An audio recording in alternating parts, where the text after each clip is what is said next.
sedih sekali ya melihat kenyataan bahwa sekarang ternyata banyak usia lebih dari 15 tahun yang depresi ya. Itu ada 6% ya, 6, berapa ini? Dari apa? Dari kesehatan dasar. Ya, anak yang berusia remaja berusia 15 tahun. Ya, berarti sekolah. Masya Allah, iya sekolah. Berapa juta berarti itu? Kalau dilihat presentasinya kayaknya tidak besar, hanya 6,1%. Tapi kalau dilihat berapa jumlahnya, 6,1% itu ya cukup besar, 12 juta orang. Dengan? Gangguan depresi dan gangguan mental emosional. GME ya. Terus itu seharusnya yang nangani siapa? Ya, konselor sekolah itu yang juga harusnya proaktif. Memang tugas seorang konselor itu harus proaktif. Jangan menunggu bola, tapi juga harus menjemput bola. Gitu. Oke. Jadi kalau itu cocok dengan tujuan konseling kan? Tujuan konseling sekolah itu kan? Ini tujuan layanan konseling itu membantu konseli bisa mencapai perkembangan optimal dan kemandirian secara utuh dalam aspek pribadi, belajar, sosial, karir, dan sebetulnya ini kalau temuan kami dulu ya bersama Prof. Rosi, dan itu masih ada satu aspek lagi, aspek moral. Gitu. Nah, sebetulnya apakah selama ini sudah ada di konseling? Tampaknya masih perlu ditingkatkan.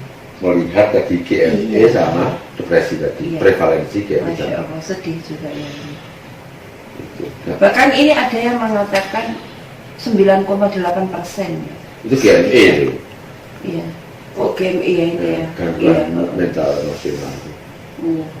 9,8%.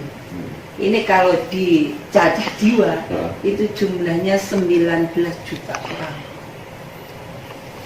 Tidak sehat. Miris. Tidak sehat secara emosional. Makanya anak-anak itu kalau jalan di sekitar jembatan Soekarno-Hatta itu kayaknya ada inspirasi di situ ya. Itu namanya suicide ideation. Jadi bisa terpicu gagasan untuk bunuh diri. Nah, tidak ada bunuh diri tanpa depresi. Hampir semuanya melibatkan depresi. Dan itu salah satu diantaranya karena mereka itu juga kurang olahraga ya. Kurang olahraga. Coba kalau mereka itu rajin olahraga ya. Jadi orang yang olahraga itu cirinya itu bisa menerima kekalahan dengan baik, bisa menerima kemenangan juga dengan baik. Jadi keren ya. Keren. Olahraga itu membantu anak-anak menjadikan menang tidak jumawa, kalah tidak putus asa. Nah, itu resilience lah itu. Sehingga tidak hanya sehat saja, tapi itu olahraga itu berarti olahraga sebagai kegiatan sosial ya. Iya. Kalau olahraga sendiri itu efeknya hanya bukan. Tidak ada tadi itu tidak ada. Jadi bonus ketangguhan tadi tidak ada. Resilience tidak ada. Iya, betul. Yang menjadikan resilience itu kan gagal, tetapi tetap terus jumawa. Nah, kalau olahraga sendiri seperti senam sendirian enggak ada dampak psikologisnya, enggak ada. Gembira enggak dapat, tangguh enggak dapat. Hanya bukan. Oke. Kita kembali ke topik. Jadi konseling itu sebetulnya apa? Konseling itu sebetulnya kan proses perbantuan yang diberikan oleh seorang konselor kepada klien atau konseli yang membutuhkan dengan komunikasi dan percakapan terapeutik gitu. Jadi yang membedakan antara psikiater dengan psikolog atau dengan konselor itu kalau psikiater punya obat. Ya. Kalau konselor itu punya kata-kata yang terapeutik. Nah, itu namanya farmakoterapeutik. Farmakoterapi ya. Nah, kalau konseling atau psikoterapi namanya psikoterapi. Jadi ada farmakoterapi, ada psikoterapi. Nah, psikoterapi itu melalui komunikasi dan percakapan terapeutik itu, Pak ya. Oke. Core-nya di situ ya dalam memberikan layanan. Jadi harus bercakap-cakap ya? Iya. Senyum-senyum saudara? Oh, ada. Tapi non verbal penting apa enggak? Komunikasi non verbal. Oh, penting juga. Untuk apa? untuk membantu dia merasa nyaman, merasa diterima, gitu. Tapi itu penting juga. Tapi itu bukan yang utama. Gitu. Yang utama itu ya berupa kata-kata yang terapeutik. Berarti kemampuan bercakap-cakap, kemampuan berkomunikasi terapeutik verbal itu penting. Menjadi prasyarat utama dalam melakukan konseling. Karena senjatanya seorang konselor adalah ya, kata-kata. Ya. Senjatanya itu. Kalau psikiater kan obat gitu ya yang menjadi kemujaratannya. Kalau begitu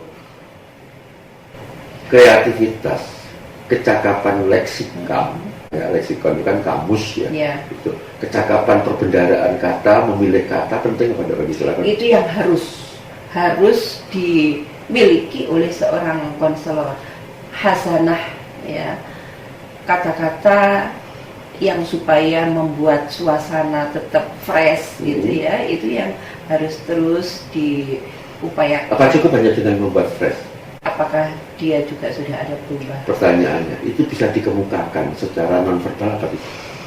Ya tentu tidak. Oleh karena itu, verbal ability, lexical creativity itu menjadi sangat penting. Kalau seorang konselor bekerja dengan template, bisa nggak? Waduh, itu kayaknya apa ya? Copy paste maksud saya, bisa nggak? Iya, nggak bisa. Itu masih ingat Bu Rofi dengan Pak Tino Sidin? Bagus. Gitu ya. Respon yang terus menerus seperti itu menjadikan hambar apa tidak? Iya, hambar. Ya. Jadi seorang konselor harus kreatif di dalam memilih kata, punya perbendaharaan kata yang banyak, dan kemudian memiliki kreativitas untuk merangkum itu sehingga setiap pernyataan itu memiliki efek khusus, gitu ya, itu yang diharapkan kepada klien. Iya, betul seperti itu, Pak. Tapi katanya listening skill itu menjadi sangat penting. Mendengarkan memang merupakan keterampilan yang harus dimiliki oleh seorang konselor ya. Bahkan daya tampung untuk mendengarkan itu ibaratnya itu harus memiliki kontainer yang besar sehingga tidak akan tumpah apa yang disampaikan oleh klien tadi. Tapi setelah mendengarkan, menyimak dengan seksama apa yang disampaikan oleh klien, juga harus merespon dan juga harus bisa memberikan terapi. Gitu. Oke. Jadi kita sampai pada kesimpulan begitu penting kecakapan verbal bagi seorang komunikator. Betul. Dan kecakapan verbal yang sangat penting itu adalah kreativitas, kompetensi, ya, leksikal. Oke. Memiliki perbendaharaan kata yang banyak, memilih kata yang tepat, jadi yang memiliki efek seperti yang diharapkan, bahkan meramu khusus, gitu ya, itu kata-kata itu sehingga terjadi transaksi apa yang harus dilakukan oleh konseling. Sebagai komitmennya. Oke.